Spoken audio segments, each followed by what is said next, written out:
Good morning everyone. I am Deepak Soni. I am your science teacher. Today I am going to start our next topic in chapter number 1 is displacement reaction and double displacement reaction. ठीक है, इस chapter में हम लोग जो है अब हमारा जो नेक्स्ट टॉपिक है वो डिस्प्लेसमेंट और डबल डिस्प्लेसमेंट रिएक्शन क्या होती है उसके बारे में हम लोग देखेंगे. ठीक है, so let us start. Why does the iron nails become brownish in color? Means जो आयरन नेल होती है उसका कलर ब्राउनिश क्यों होता है. And the blue colour of copper sulphate solution is fade. Means जो blue colour of copper sulphate solution का जो कलर होता है वो ब्लू कलर का होता है. लेकिन अगर बात करते हैं ये कॉपर, जब भी इसमें कॉपर सल्फेट सॉल्यूशन में जब भी हम लोग क्या करते हैं इसको मिक्स करते हैं तो क्या होने लगता है उसका कलर फेड हो जाता है.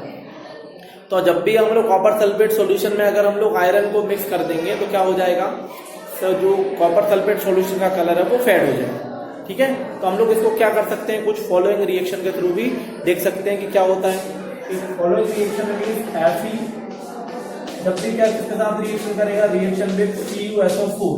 यहाँ पे Fe क्या है, यहाँ पे आयरन और Cu क्या है, यहाँ पे कॉपर सल्फेट.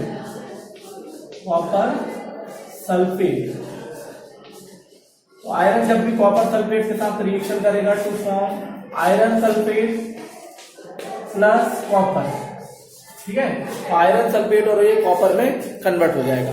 और आयरन सल्फेट इससे क्या होगा, जो कॉपर सल्फेट सॉल्यूशन है उसका कलर कैसा हो जाएगा, फेड कलर का हो जाएगा. ठीक है, उसके बाद नेक्स्ट देखते हैं. तो इन दिस रिएक्शन आयरन डिस्प्लेस और रिमूव अनदर एलिमेंट. मींस क्या होता है, यहाँ पे आयरन किसको डिस्प्लेस कर रहा है, यहाँ पे कॉपर सल्फेट सॉल्यूशन में से कॉपर को डिस्प्लेस कर देता है. और जब कॉपर को डिस्प्लेस कर देता है तो क्या बोलते हैं हम लोग इसको, from copper sulphate solution this reaction is known as single displacement reaction और डिस्प्लेसमेंट रिएक्शन. मतलब कि यहाँ पे क्या हो रहा है, व्हेन वन आयरन जो हो रहा है कॉपर सल्फेट सॉल्यूशन में से कॉपर को डिस्प्लेस कर दे रहा है या अलग कर दे रहा है, तो इस रिएक्शन को हम लोग बोल देते हैं सिंगल डिस्प्लेसमेंट रिएक्शन और डिस्प्लेसमेंट रिएक्शन.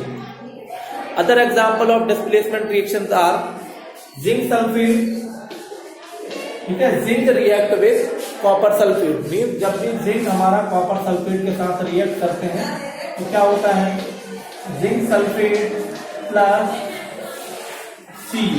ठीक है, तो यहाँ पे भी देख सकते हैं जब zinc metal copper sulphate solution के साथ इसको रिएक्ट करते हैं to form zinc sulphate and copper यहाँ से क्या हो जाती है, डिस्प्लेस हो जाती है. मीन यहाँ पे क्या हो रहा है, एवरी टाइम में वन एलिमेंट जो होते हैं वो डिस्प्लेस हो जाते हैं, तो इसको हम लोग सिंगल डिस्प्लेसमेंट रिएक्शन भी बोलते हैं. ठीक है, याद रखना जो डिस्प्लेसमेंट रिएक्शन है उसका अनदर नेम है, उसको सिंगल डिस्प्लेसमेंट रिएक्शन भी बोलते हैं. ठीक है, फिर नेक्स्ट क्या होता है, अनदर एग्जांपल आर जैसे हम लेड को कॉपर सल्फेट के साथ lead react with copper chloride to form lead chloride plus copper. तो यहाँ पे क्या बन जाएगा, lead chloride plus copper form हो जाएगा. ठीक है, और इसमें भी देख सकते हैं कॉपर डिस्प्लेस हो जाती है. तो जब भी क्या हो जाएगा, इसमें भी हमारी रिएक्शन को हम लोग क्या बोलेंगे, ओनली सिंगल जो एलिमेंट होते हैं वो डिस्प्लेस होते हैं, इसलिए इसको सिंगल डिस्प्लेसमेंट रिएक्शन बोलते हैं. ठीक है, अब डिस्प्लेसमेंट होता कैसे है, तो zinc and lead are more reactive element than copper. Mean यहाँ पे क्या है, तो zinc and lead both are more reactive than copper. इसलिए क्या होते हैं, जो ज्यादा रिएक्टिव होते हैं वो हमारे सल्फेट सॉल्यूशन के साथ रिएक्ट कर जाते हैं and to form zinc sulphate and copper chloride. ठीक है, एंड यहाँ पे कॉपर मेटल जो होती है वो डिस्प्लेस हो जाती है. ठीक है, तो ये हमारी सिंगल डिस्प्लेसमेंट रिएक्शन होती है. अनदर है, you will observe that a white substance which is insoluble in water. हम लोग क्या करते हैं, एक व्हाइट सब्सटेंस प्रेजेंस होता है जो कि क्या होता है, वाटर में इनसॉल्युबल होता है. ठीक है, white substance which is insoluble in water. The insoluble substance form is known as precipitate. तो मीन क्या होता है, जब भी हम हमारे दो कंपाउंड या दो different types of compound react करते हैं टू फॉर्म ए प्रेसिपिटेट, तो वहां पे क्या बन जाता है, प्रेसिपिटेट फॉर्म हो जाता है. और this reaction is known as precipitation reaction. ठीक है, मीन्स यहाँ पे क्या होता है, जब भी हमारे जैसे sodium sulphate react with barium chloride, तो जब भी sodium sulphate react with barium chloride to form barium sulphate plus sodium chloride, ठीक है, यहाँ पे क्या होता है, जब भी हम sodium sulphate react with barium chloride to form barium sulphate plus sodium chloride, तो जब भी ये फॉर्म हो जाता है तो यहाँ पे क्या बनता है, जो बेरियम क्लोराइड होता है वो क्या काम करता है, एज ए प्रेसिपिटेट की तरह काम करता है, प्रेसिपिटेट। अब जो भी प्रेसिपिटेट होता है वो क्या होता है, वाटर में इनसॉल्युबल होता है, मींस वाटर में ये डिसॉल्व नहीं होता है, और जो वाटर में डिसॉल्व नहीं होता है, so this reaction is also known as precipitation reaction. इसलिए इस रिएक्शन को कौन सी रिएक्शन बोल देते हैं हम लोग, प्रेसिपिटेशन रिएक्शन, क्योंकि इस रिएक्शन में the formation of precipitate in this reaction, तो reaction is called precipitation reaction. तो ये एग्जाम में पूछते हैं कि प्रेसिपिटेशन रिएक्शन क्या होती है ना, तो precipitate produce in this reaction is called precipitation reaction. तो यहां से देख सकते हैं कि क्या होता है, यहाँ पे जो कंपाउंड है, जब इसमें क्या होते हैं, दोनों आयन डिस्प्लेस हो जाते हैं, मीन्स यहाँ पे सोडियम किससे डिस्प्लेस हो जाता है, सोडियम जो है वो हमारा किसके साथ रिप्लेस हो जाता है, sodium replace with chlorine and barium replace with sulphate. Barium हमारे क्या हो जाते हैं, सल्फेट के साथ रिएक्शन कर जाते हैं, तो ये बेरियम सल्फेट का फॉर्मेशन हो जाता है, एंड जो Na है वो Cl के साथ रिएक्शन करके फॉर्म NaCl।